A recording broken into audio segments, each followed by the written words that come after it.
What up, my people, and welcome back to the NFC Beast. This, the only national sports conversation that is going to tackle the topics most important to your team's fan base. And here scoring touchdowns for us today, we've got a national panel on hand. We've got Lou Albanese representing New York. We've got Mike Doocy from Dallas, as well as Breland Moore representing the Philadelphia market and those Eagles. Mike, we're going to start with you, though.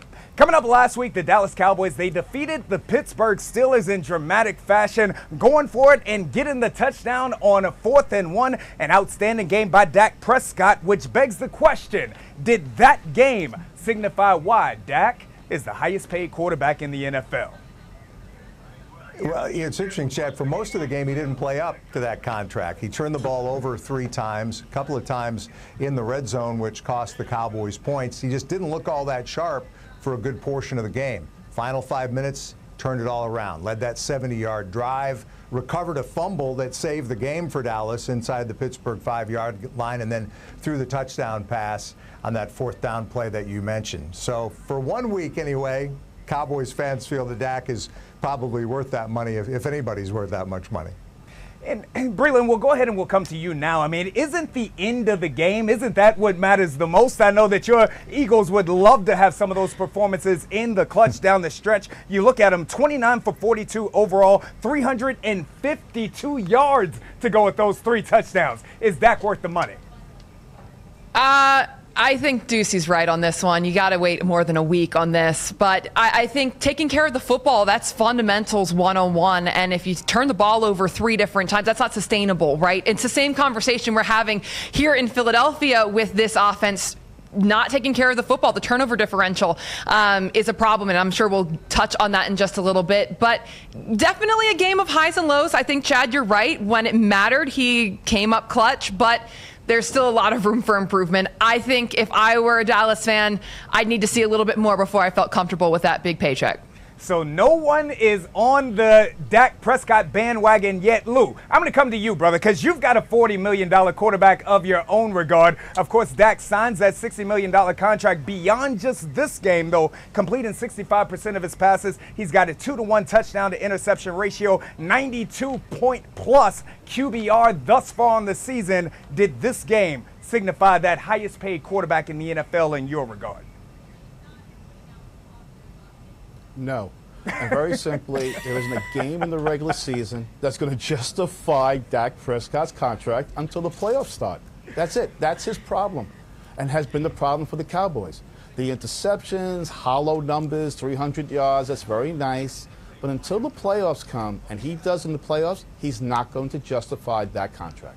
All right. Well, you heard it there from our national panel here at the NFC Beast. Dak Prescott has not earned that highest paid quarterback provision quite yet.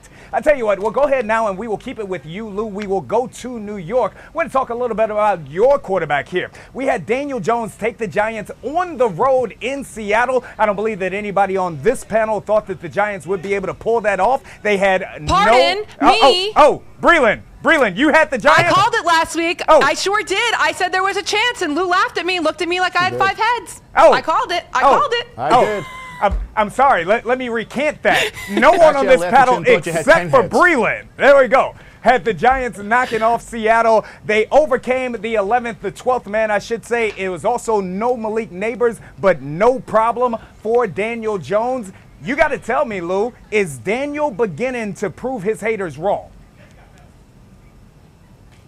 You know, the amazing part about Daniel Jones is I'm not a stats guy. To me, stats are for amateurs.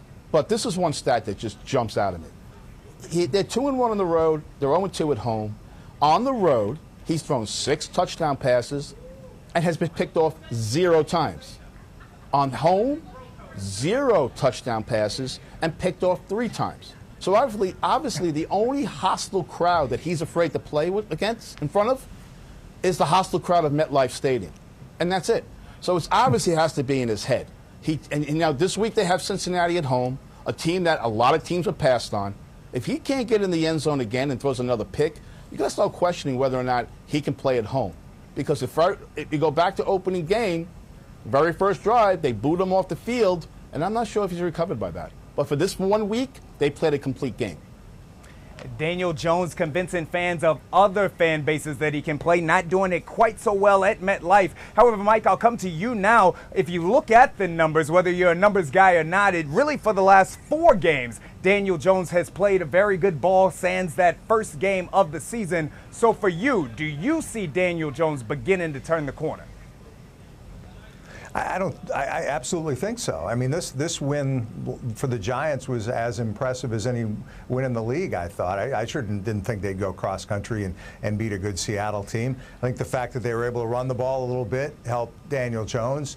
He had looked okay against the Cowboys the week before, but I assume that was just the Cowboys defense that caused that to happen. But no, I think Jones has gotten, markedly better at times, and I think, a win like that is really impressive, not just for him, but as I said, their ability to run. Special teams came up with a big play late, but Danny Dimes or whatever creative nickname those geniuses in New York came up with for him. I think that's definitely a feather in his cap, going cross country and beating a good Seattle team like that.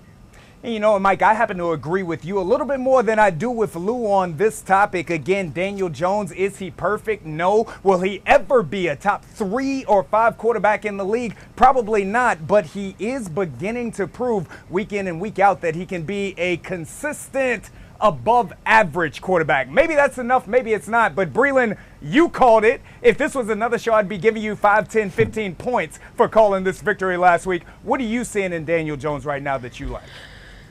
So part of the reason why I called this last week is because it was more about the Seahawks than the Giants, right? The Seahawks, this is a very typical look-ahead game. Malik Neighbors, as you mentioned before, was out, and they have the 49ers coming up here. And so when you look at the Giants coming in, it's kind of a, we're focused on San Francisco. And that's kind of my mentality going into the reason why I picked it in the first place. So I don't want to give too much stock to Daniel Jones and the Giants per se, because I was looking more at the Seahawks when I called this game. That being said, Daniel Jones was impressive, and I think the effort is solid. Now, can he piece it together and make it consistent? This Cincinnati team, in my opinion, is much better than their record alludes to them being. So I think this is going to be a really true test. And as Lou mentioned, home has been a struggle. So we'll see what they piece together this week. The Giants have a huge game coming up against the Cincinnati Bengals. As Lou talked about, that will be in New York and will likely be a shootout. We'll talk about whether the Giants can get that done a little bit later on. I want to bring it here now to Washington, though, and who is arguably the story of all of the NFL, that, of course, being quarterback Jayden Daniels. We have seen him win Offensive Player of the Week. We've seen him win Rookie of the Month, as he is trending towards being someone who is truly special, but that begins to beg the questions of what player comp do you see when you see Jayden Daniels? What other player have you seen that looks and plays the game that he does? Mike, in Dallas, who have you seen that reminds, or that Jayden reminds you the most of? Yeah, that's a good question. It's funny. I've heard a little bit of talk, just a little bit, people mentioning the fact that there's only been, I think, one other rookie ever to win Most Valuable Player in the NFL. And that was Jim Brown back in the late 50s, before even I covered the NFL back then. I don't know what comp I would have for Daniels as making this kind of impact early. I'll tell you, one might be the quarterback who plays for the Dallas Cowboys. Given the kind of rookie year he had, people forget how good Dak Prescott was right out of the gate and the kind of season he led this team to. So maybe there's a comparison to me made there, although obviously they're slightly different styles as quarterbacks. But Daniels has been just incredibly impressive. I think it's been interesting to see how Dan Quinn has made this thing work. Of course, we know a little bit about him here in Dallas, as he was defensive coordinator, and Micah Parsons was talking just this week about the kind of culture he might be able to instill there. But Daniels has definitely been the story, no doubt about it. And not only Dan Quinn, but of course Cliff Kingsbury as well, designing the offenses to fit specifically to Jayden Daniels' strengths. Lou, I got to come to you here, because the name that a lot of people are throwing around here, and it's not only because we play them this weekend, but they're talking about this comp to Lamar Jackson, a Jayden Daniels, Lamar Jackson comp. Do you see that? I think he's a better passer than Lamar Jackson, to tell you the truth. I mean, he's made a couple of touchdown passes. I mean, on the fly, right on the money. He hit one to Brown this week. Earlier, he did one to McClellan. I mean, his arm and his accuracy is as good. He's much more accurate than Lamar Jackson was at this point of his career. I know they run. Lamar likes to run.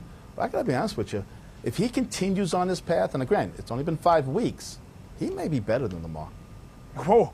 Huge words there. And look, I might happen to agree with you. I'll give you my take in just a moment here. Breland, I bring you in from Philly. I was attempting to think about this last night, and I was attempting to remember what a young Randall Cunningham looked like before his days with the Vikings, when he was out there in Philly getting it done before this was popularized. So who do you see when you see?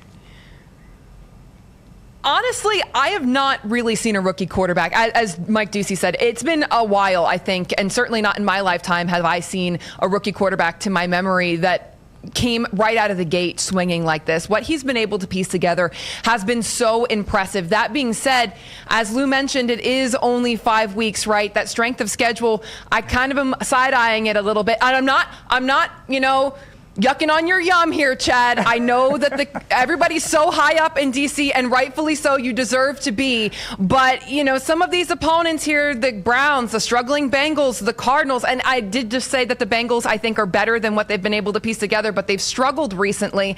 I want to see them against a high-quality opponent, and I want to see what he's able to piece together this coming week against the Ravens. I think this is going to be a really true litmus test, not only for Jayden Daniels, but the team as a whole, to see where they truly stack up in the National Football League. But so far, oh my goodness, I am just blown away by what they're piecing together there in Washington.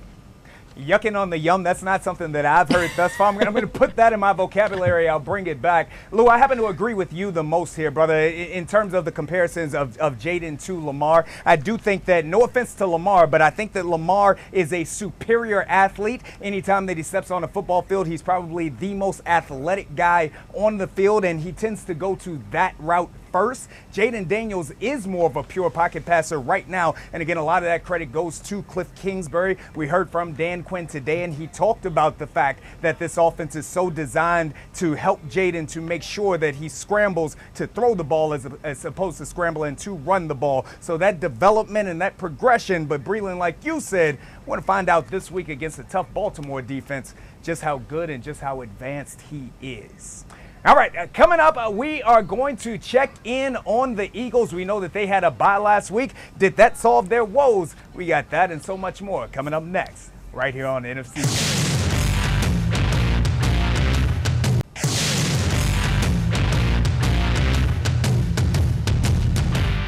And welcome back to the NFC Beast. Okay, we've talked Giants, we talked Commanders, we talked Cowboys. It is now time to talk about the Philadelphia Eagles. We know that Philly is coming off of a bye week, so they got a little bit of rest. And the anticipation is that they got the two big-time wide receivers coming back in A.J. Brown and Devontae Smith. Some say that the lack of Brown, Breland, has really been the huge issue with this Eagles offense thus far, as he's kind of been in and out of the offense. My question to you is, who is the most important piece on this Eagles offense? Is it Brown? Is it Herz? Or is it Saquon Barkley?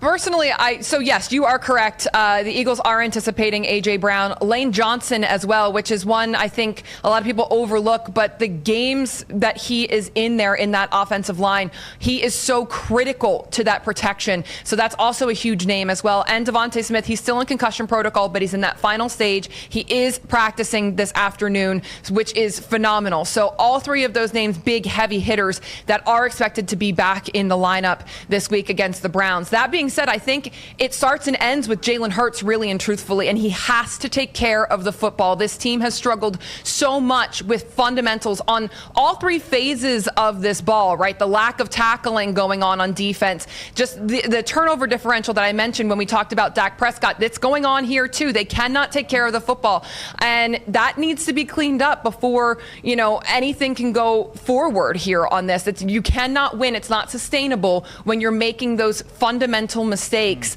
And that was a big portion of the self-scout this week. I am hoping we see a little bit more of a cleaned up game going on, especially because it's the Browns. I mean, my goodness, you couldn't get a much easier opponent coming in here, right? My goodness, they have struggled. And so this is the time to really make sure that the Eagles are focusing on themselves and not beating themselves as they move forward to the latter half of the season.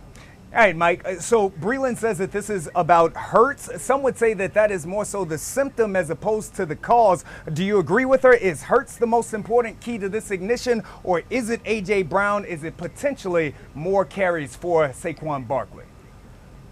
Yeah, obviously, to a certain extent, it's all of these guys. And believe me, the Cowboys would love to have Barkley in their backfield as that type of weapon. But it always comes down to the quarterback. And, when you've got a team that's lost 7 of its last 10 games, going back to last year, I've always admired Hertz going back to the days that he played at Oklahoma, when we covered him around here. I love the way he carries himself. I think he's a really good player. There's a but coming here. But I just still wonder about his ability to consistently get it done efficiently without at times hurting his team more than he's helping it. And I think, again, the jury's still out in that regard. But again, to me, it's always the quarterback, including in this case, they're going to live or die with Jaylen Herz.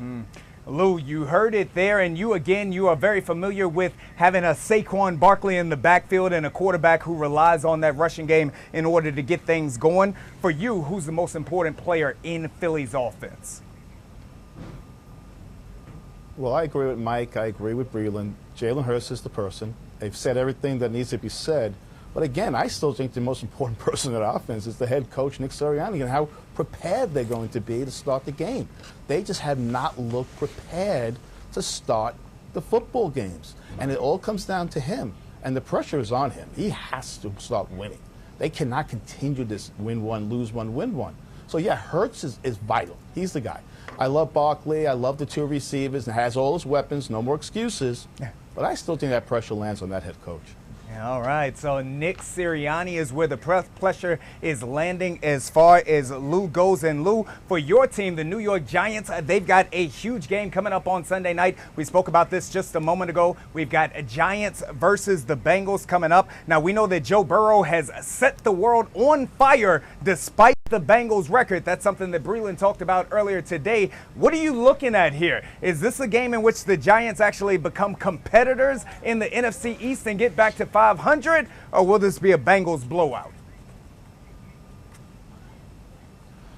I think the defense obviously is going to have a lot of, with Dexter Lawrence and Burns and those guys, the pressure's on to stop Burrow, and they played extremely well last week against Seattle. Again, that was Seattle. They did a great job. This kid Tracy came off the bench, in place of, a running back, and he ran the ball better than any Giant has run the ball all year. But again, it all comes down to Jones. How Jones reacts in the home stadium, how relaxed he is, moving the ball up and down the field. If he can grow off of last week's game, they should beat Cincinnati. And I think it all comes down to Daniel Jones. And to me, anyhow, I've seen enough of Jones that it's still, the jury's still out. Breland, you called the Giants last week against Seattle. Again, they're returning home here. Despite Daniel Jones, again, you've got Malik Neighbors coming back. This is a defense that leads the league in sacks right now, I believe, with 22. Dexter Lawrence has 6 on his own regard. Kayvon Thibodeau with 2 of them. Burns has 2 as well. Do the Giants pull this one out against Cincinnati? I'm going to go with my gut here, Chad. No. Sorry, Lou. I'm so sorry.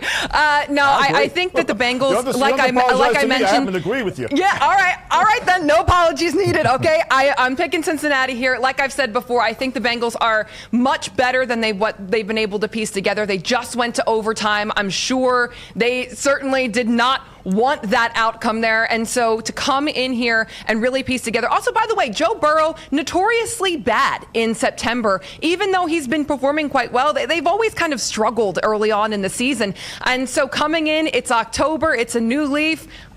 Something just tells me it's in my gut. I'm going Cincinnati here. And I was right last time, even though I didn't think I was in here. I was right in my gut, so I'm going to go with it again. All right, 2 on the Bengals. Mike, what do you got? I'm going with you also. Okay, all right. Lou and Breland say no. Well, I've got Cincy as well. As impressive as the Giants were, as Lou said, going across country, winning that game against Seattle, as much progress as Daniel Jones may be making, I think Cincy's just due. I mean, Burrow played really well last week, with the notable exception of a very costly interception late. And by the way, if Dak Prescott had the numbers that Joe Burrow does right now, including the win-loss record, would the national analysts still be calling Dak elite at this point? I'll hang up and listen on that one. The answer is no. Anyway, but Burrow's obviously still outstanding, and I do think, to Breland's point, that the Bengals are better than what their record indicates, although Bill Parcells once famously said, "You are what your record says that you are." Right now, they're not very good in that regard, but I think they're good enough to get a win over the G-men this week. I'm going the other way. I think that, again, the Giants have found something in addition with Tyrone Tracy. I believe they're getting those weapons back on the offensive side of the ball. That offensive line is beginning to gel here in a way that it might not all be on Daniel Jones. I think the Giants play keep away and win what ends up being a close game. We'll call this one 27-24. We'll check back in right here next week. But let's go to Dallas now. The Cowboys are hosting the 3-1 Lions. Mike, we talked about last week all of the injuries that this Dallas defense has. They were still able to pull out a victory against a Steelers team that might not be quite as offensively explosive as the Detroit Lions. So is this the week that Dallas defense gets put on display in a negative way, or do the Cowboys find a way to win again? There's no doubt Detroit has a lot more firepower than Pittsburgh does, and it starts with a quarterback who I've always felt was underrated in Jared Goff, and it continues with a couple of running backs who can really move the ball on the ground, and an offensive line that's really good. They can rush the passer too. You know, Detroit's outstanding. Dan Campbell used to play for the Cowboys. He's a native Texan. This game always means a lot to him. Detroit's lost 5 in a row in Arlington. And the injury bug continues for Dallas. Micah Parsons almost certainly won't be back. DeMarcus Lawrence won't play for that defense. This kid, Nealand, who took over as a pass rusher, the rookie, got hurt just last week, so he'll be out as well. I am going to take Dallas at home in this game, though. Cowboys haven't won a home game yet this year, and I think maybe Dak can build on what he did last week and win a high-scoring, I think possibly both teams in the 30s, 34-30 type game. So I've been wrong a lot on my Cowboy predictions this year, but I'll give it another try and say Dallas wins a high-scoring affair at home. Mike's got Dallas at home. Lou, what say you? I'm going to say that the difference between Detroit and Dallas is going to come down to the high-powered offense and the last plays of Detroit. I think Detroit's going to pull it out. It's going to be a close game, definitely high-scoring. But I think you're going to see this is where Dallas's defense, the holes, the injuries, and the Parsons, Lawrence, they're going to see the loss there. And I know Dak puts up a lot of numbers, and I know he had that last drive, and that was impressive. But I think Detroit pulls this one out, even on the road, because for some reason it's strange how both Dallas and the Giants couldn't win at home. All right, we've got a tie here. Breland, you're the tiebreaker. Come on, Mike. You know I respect you. I love the relationship that we have built over the course of my career here at Fox. I'm never picking Dallas on this show. I'm never going to do it, okay? That is sacrilegious here in Philadelphia. But that being said, I think you guys have really laid – yeah, I can't do it. But I think you guys have really laid out the points, right? Dallas has so many holes, a lot of injury issues, and Detroit looks great. Their offense is solid, and I'm sorry. I got to go Detroit on this one. I'm with Lou. All right, we are going to do it there. 2 on behalf of Detroit, 1 for Dallas. Coming up, we are going to talk about the Commanders taking on Baltimore and the Eagles' return to the field. That's all next on the NFC Beast. All right, so the final.